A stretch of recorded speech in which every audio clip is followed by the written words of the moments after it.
Hey guys, it's your boy Mark back with another video, here to do my first wrestling review of 2019, that being of course NJPW Wrestle Kingdom 13. The show got off the air tonight. The show ended like 45 minutes ago. That's probably a little bit more than it actually ended ago, like probably more like 30 to 40 minutes ago.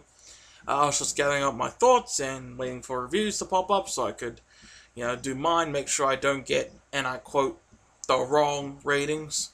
Because star ratings in the description, by the way, guys. This is my second review of a Wrestle Kingdom show. I did review Wrestle Kingdom 12 last year, exactly 1 year ago today. Here we are, Wrestle Kingdom 13, and I will do it again for next year on this channel for Wrestle Kingdom 14, which they actually announced tonight that Wrestle Kingdom 14 will be a 2-day event.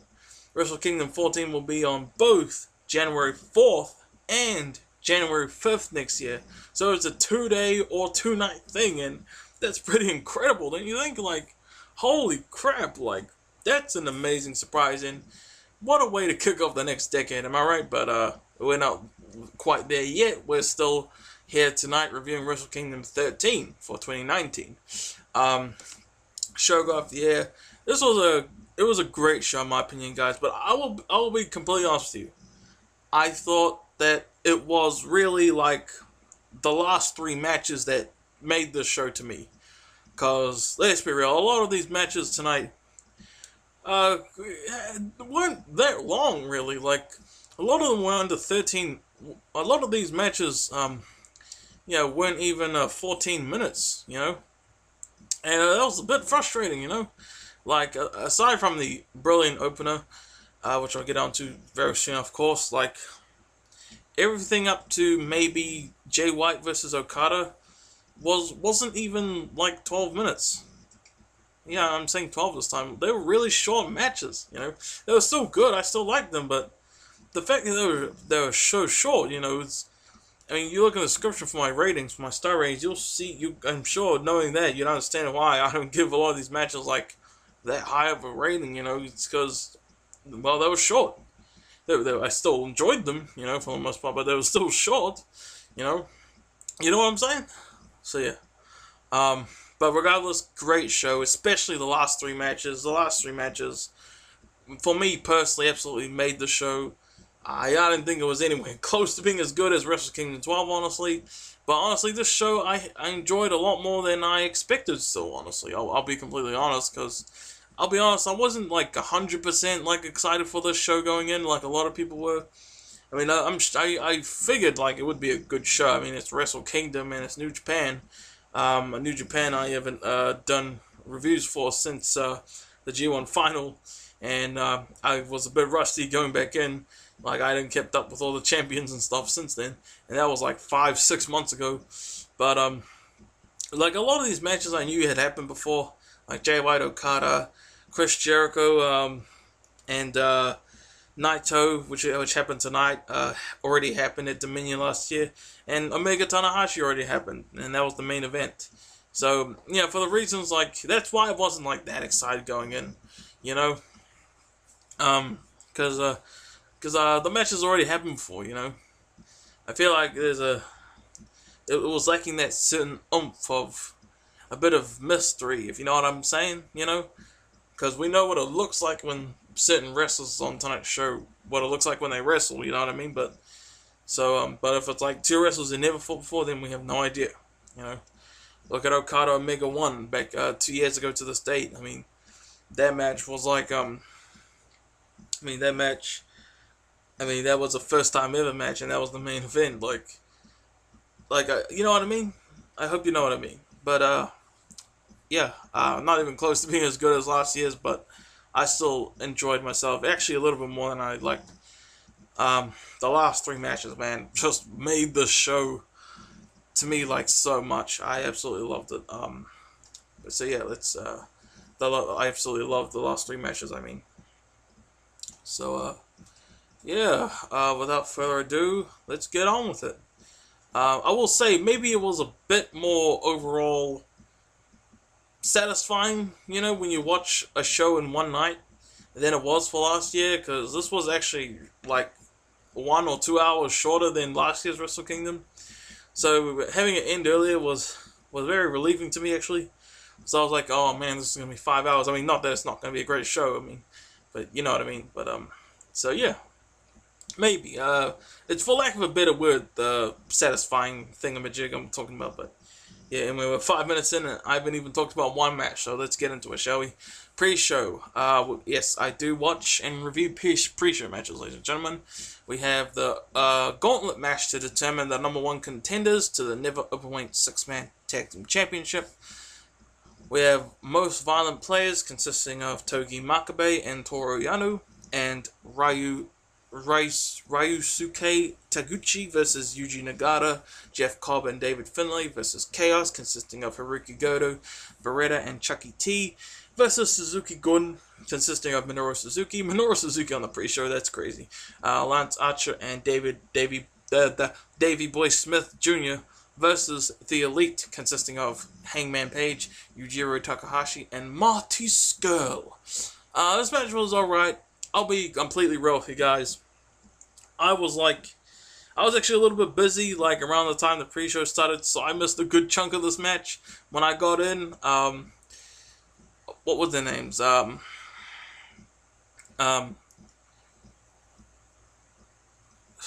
think it was a Suzuki-gun had just gotten a win, you know, to advance in the Gauntlet. And then I remember Suzuki attacking a bunch of people, and I didn't see Chaos or the Elite at all when I got into this match. But I remember it was definitely down to Most Violent Players, and I think it was Suzuki-gun. Was it Suzuki-gun? Because I know that Most Violent Players won, which was pretty cool. I believe it was Toru Yano who rolled up Davey Boy Smith, I think. And that was a nice surprise, I thought. Yeah, even though I didn't see like the full match, I'm still giving my star rating description, and I still say I liked what I saw, you know. I liked what I saw. And the match went about 27 minutes according to Wikipedia. Which makes sense considering it's a Gauntlet, you know, so those matches tend to be pretty long, so yeah. Then the match officially begins, and we have the Never Openweight Championship match. We have Kota Ibushi defending against Will Ospreay. This match was awesome. Epic way to start the show. This is how you begin a wrestling show, especially one like Wrestle Kingdom, which of course is New Japan's WrestleMania equivalent. Just unbelievable stuff from these two. Near the end, I was like just really digging just what these guys were doing. It was just poetry in motion. It was just beautiful. Two amazing technical high fly type wrestlers like Ospreay and Ibushi, you know.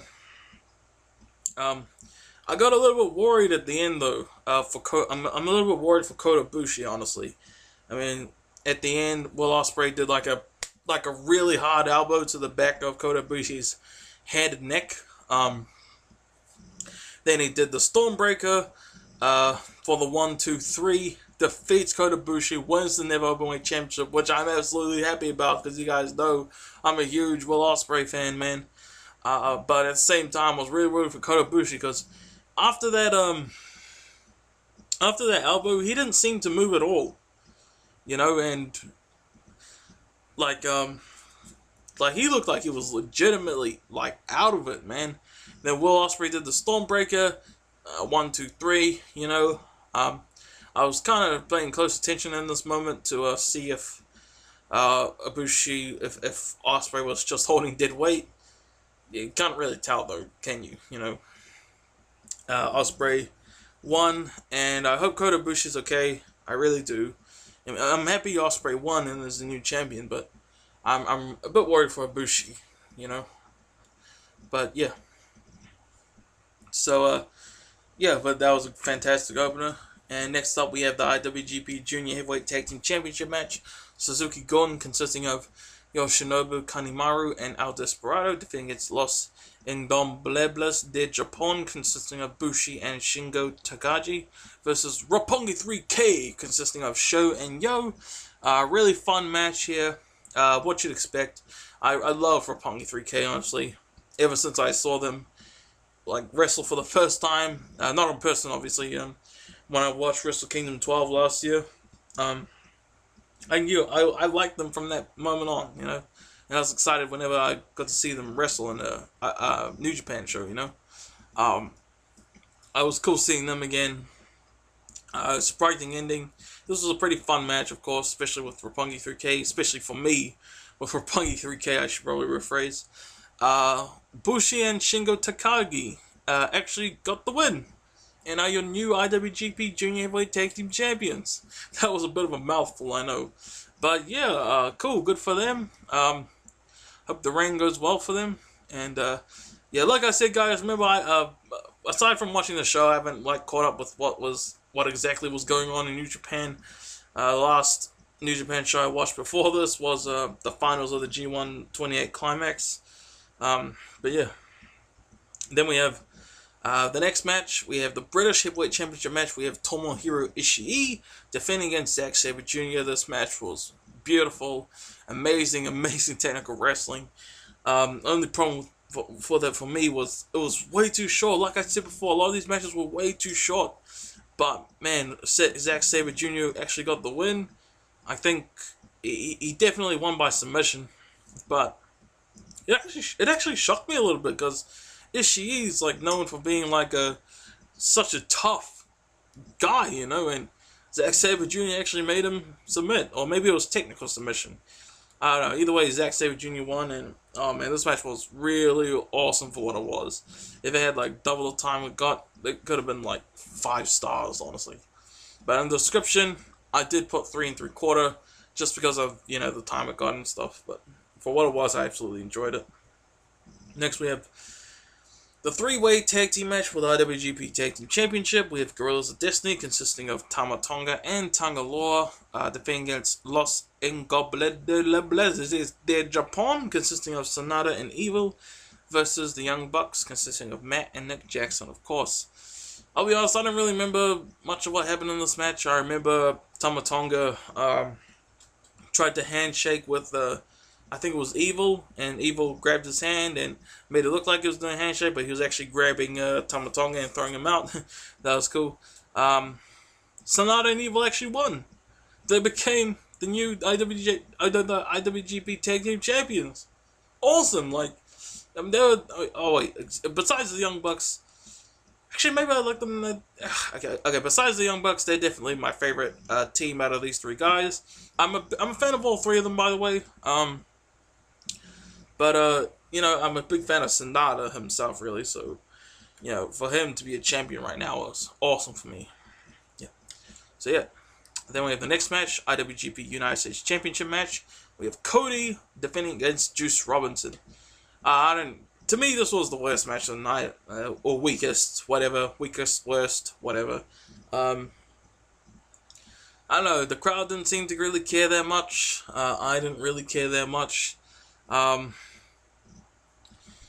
And the results, I was not happy with at all. If you guys saw my NJPW live in San Francisco thingamajig last year, I forgot what the show was called, and I don't care to check to see what it was called. But I was pissed off at the crowd that night. I still am a bit pissed off, and I'm still kind of dwelling on that, I will admit. So, Juice Robinson defeats Cody, becomes IWGP United States Champion for the second time. For the second time. In a span of 2 months, 2 assholes became the first ever 2-time champions of whatever title. First, there was Brock Lesnar at Crown Jewel, becoming the first ever 2-time Universal Champion. And now, it's Juice Robinson becoming the first ever 2-time IWGP US Champion. They keep riding his cock, man. I don't know why. I mean, I'm still kind of pissed. I'm still pissed about what happened in San Francisco. And I'm pissed about what happened tonight. You know? There's one. The only thing I really remember from this match was actually maybe two things or three. I don't know. I remember Brandy Rhodes got involved and jumped on Juice Robinson. How that was not a DQ, I don't know, but and I remember Cody quickly doing the crossroads to Juice Robinson kicking out, and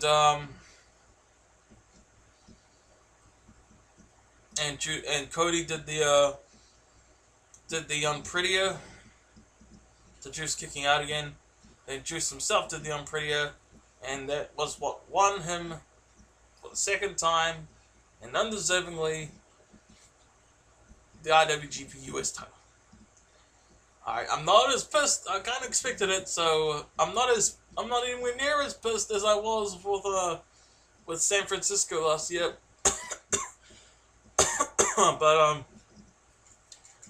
but yeah, like he's New Japan's Brock Lesnar officially.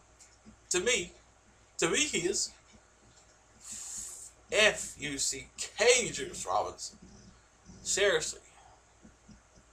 But next up we got the IWGP Junior Heavyweight IWGP Junior Heavyweight Championship match. Kushida defending against Taiji Shimori. This is another match I don't remember all too much. I saw one review tonight that's saying it was disappointing. And I mean, I remember a couple cool spots, I think. But Taiji Shimori actually got the win and became IWGP Junior Heavyweight Champion. So, but for him, I don't remember too much of this match, and it probably wasn't the best. So, yeah, and it was another one of those matches tonight that was just way too short too, probably. You know, like a lot of times tonight I was like, wait, 3 already? Like, in terms of pinfalls and stuff? You know what I mean? Yeah.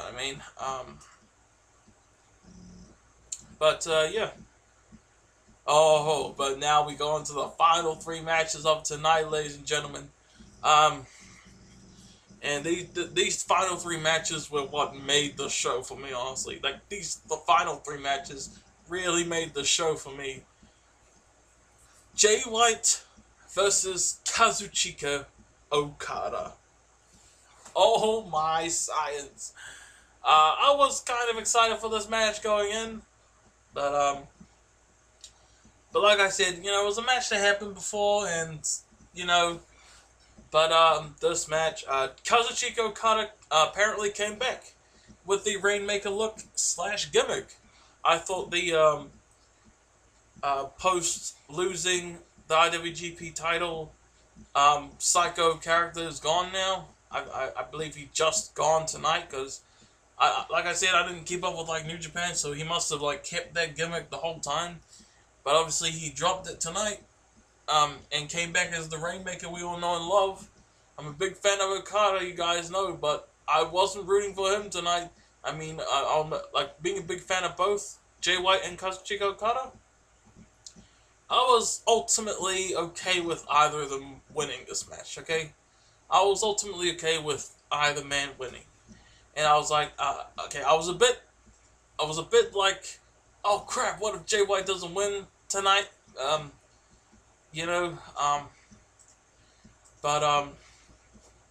Yeah, this match, it was just great from the get-go, in my opinion.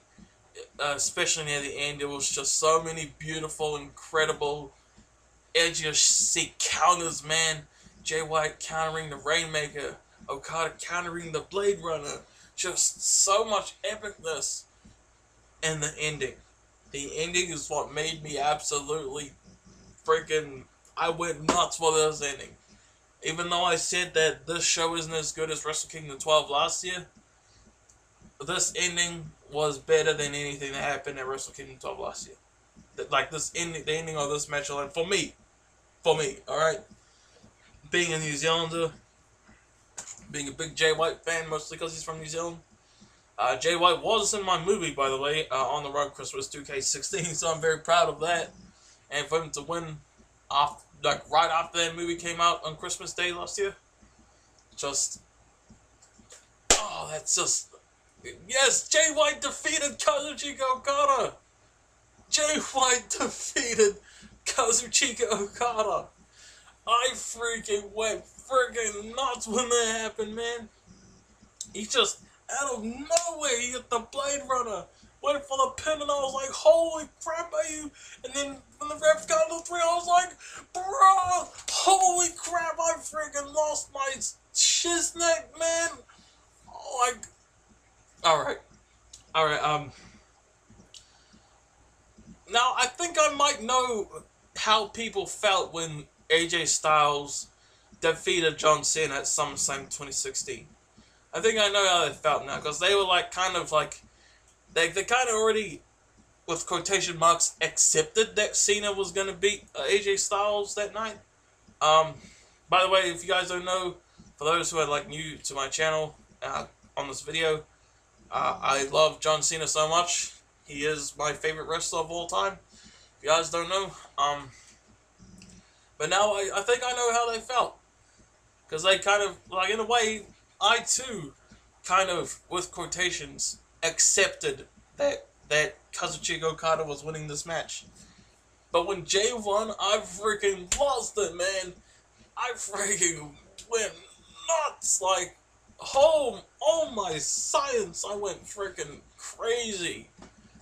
Like, holy crap. Like, and I'm not gonna name drop this person, but I saw in a review tonight on YouTube of Wrestle Kingdom 13, there was this it's one of those slideshow reviews of Wrestle Kingdom, you know what I mean?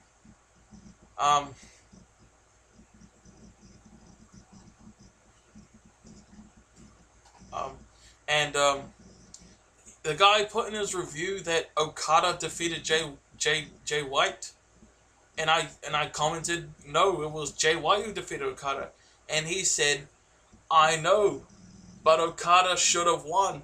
And I'm like, what? No, you can't just say that friggin' Okada won just because you think he should have. He didn't. Jay won, man. Jay freaking won. Deal with it, man. And I couldn't be even any happier that Jay won. That's my moment of the night easily. When Jay White, I keep saying Wyatt, defeated Kazuchika Okada. If there was a YouTube video of the ending to that match, I'm downloading that. It was one thing for me for Jay White to defeat Okada in the G1 last year.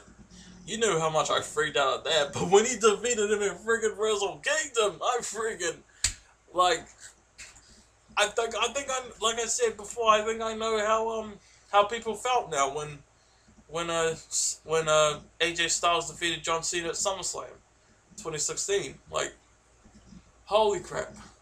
And by the way, the guy, you might be watching this, that's all due to respect, you know? I still respect you, I still like your videos, you know, your reviews especially, but still, you can't just put that Okada won just because you think he should have. That's not how it works, mate. I mean, like, with all due respect, of course, you know, but, yeah, so that match, I absolutely love that match. You probably think I'm overrating it. I give this match 4.5 stars, mostly because of Jay White winning. It was an awesome match. In general, by the way, guys, like, had Jay lost, I might have given it maybe 4 or 4.25. I might still have given it 4.5, because the ending, man, when they were just countering everything was gold, man. It really was. I absolutely love this match. Yeah. But now we're finally on to the second to last match of the night, guys. And that is the no disqualification match for the IWGP Intercontinental Championship, with Chris Jericho defending against Tetsuya Naito. This match was absolutely amazing. The match started when they were outside of the ring. I believe Naito attacked Jericho during his entrance, and then the referee decided to ring the bell since it was a no DQ match anyway. There was balls to the wall. It was just awesome. There was a sick DDT that Jericho did to Naito on one of the tables outside. That was incredible. A lot of kendo stick shots. Oh man, I love those kendo stick shots in wrestling matches, man. That was absolutely awesome. And just awesomeness from start to finish in this match, in my opinion. And the ending was pretty awesome too. Before we get to the ending, I remember Naito got a bunch of chairs out of the way that were in the ring, in the middle of the ring, and he did the code breaker, Jericho. Jericho kicked out, and then Naito did what's it called? His finisher, the Destino, and Jericho kicked out. And then Jericho low blowed Naito, and I remember he actually got the ref out of the way. I don't know why you would need to get the ref out of the way, Jericho. It was a no DQ match anyway, you know. But he did do that, and he low blowed Naito. Then followed it with a code breaker, just like at Dominion last year. Went for the pin. Naito kicked out, and I was in shock, man. He kicked out of a freaking low blow followed by a code breaker. That's insane. He's kind of... I did it first, by the way. I did it first in my universe mode when I had John Cena kick out of a low blow followed by a Kinshasa on my SummerSlam for WWE 2K18 universe mode. That was back in May last year. I did it first, but it's kind of crazy to actually see that happen in a real wrestling match, you know? So, yeah. And then Naito, I think after a few minutes, did the Destino again for the 1, 2, 3 and defeats Chris Jericho to win the IWGP Intercontinental Championship. Awesome, awesome, awesome match. Maybe as a whole, I'd definitely say was better than White Okada, but for the White Okada ending itself, I like better than this whole match. You know, but as a match as a whole, you know what I mean, guys? You know what I mean. You know what I mean. I trust you guys to know what I mean. So yeah. Then we have the main event. IWGP Heavyweight Championship match. Kenny Omega, or should I say, Kenny Omega, defending against the G1 28 Climax winner, Hiroshi Tanahashi. This match started slow. It definitely started to be more of a storytelling match than big spot monkey type of match, you know what I mean? But the longer this match went on, the more engrossed I felt with this match, honestly. I was just loving every bit. I loved the storytelling. The English commentators even compared it to like Bret Hart, Shawn Michaels in 1997. That was nice to hear that comparison. It was just non-stop greatness from beginning to end. This match went nearly 40 minutes, by the way. You had, man, just, I don't know where to begin. Like, I feel like there's just so much to talk about with this match, but I want to try and encapsulate it as much in tight as I can, you know? I remember Omega did the Rise of the Terminator, and hurt himself a bit. I remember an awesome, like, backflip, or moonsault, I should say, on the tables area. I remember an awesome freaking sling blade on the apron from Tanahashi onto Omega. You had Tanahashi attempting to do the frog splash, but Omega got his knees up, and then they got a table out. Tanahashi attempted the frog splash again onto Omega on the table, but Omega got out of the way, and Tanahashi went through the table. Omega could have gotten a count-out victory, but he grabbed Tanahashi, put him back in the ring, and they continued wrestling, of course. And Tanahashi got out of the One-Winged Angel attempt. Omega kicked out of one frog splash, I think. Then a whole bunch of more epicness. There's probably some stuff I'm missing out here, but I guess that just happens. And Tanahashi hit one last frog splash for the 1, 2, 3, and defeats Kenny Omega and wins the IWGP Heavyweight Championship. What a main event. Absolutely. In my opinion, it was a 5-star match. The match just, it was incredible. It was beautiful. It was, a lot of people happy that Tanahashi won. I was rooting for Omega, but I couldn't be. I'm so happy for Tanahashi, you know, that he won. You know, people say he's like the John Cena of New Japan, and it kind of makes me want to watch more of his stuff, you know. He probably would be like my second favorite wrestler of all time if I if I like knew his whole catalog and stuff for wrestling matches. But yeah, I absolutely love this match. Great show. Like I said, the last 3 matches like made the show in my opinion. Like really made the show in my opinion.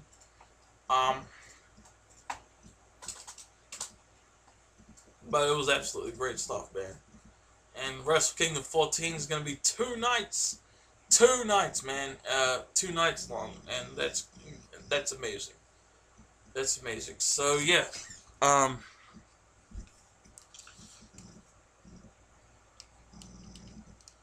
So yeah.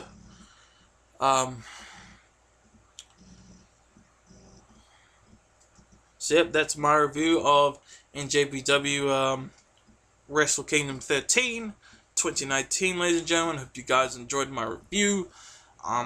Please like, comment, subscribe if you haven't already, and please tell me what you thought of my review in the comments below. You know, that would mean a lot to me. Your support really does mean a lot to me, guys. It really does. Like you wouldn't believe, man. But yeah, Wrestle Kingdom 13. Bravo, New Japan did again. I mean, you may not have gone as good as last year, in my opinion, but it was still a damn good show, especially the last 3 matches. So, yeah. Thank you guys for watching. Peace out. Bye.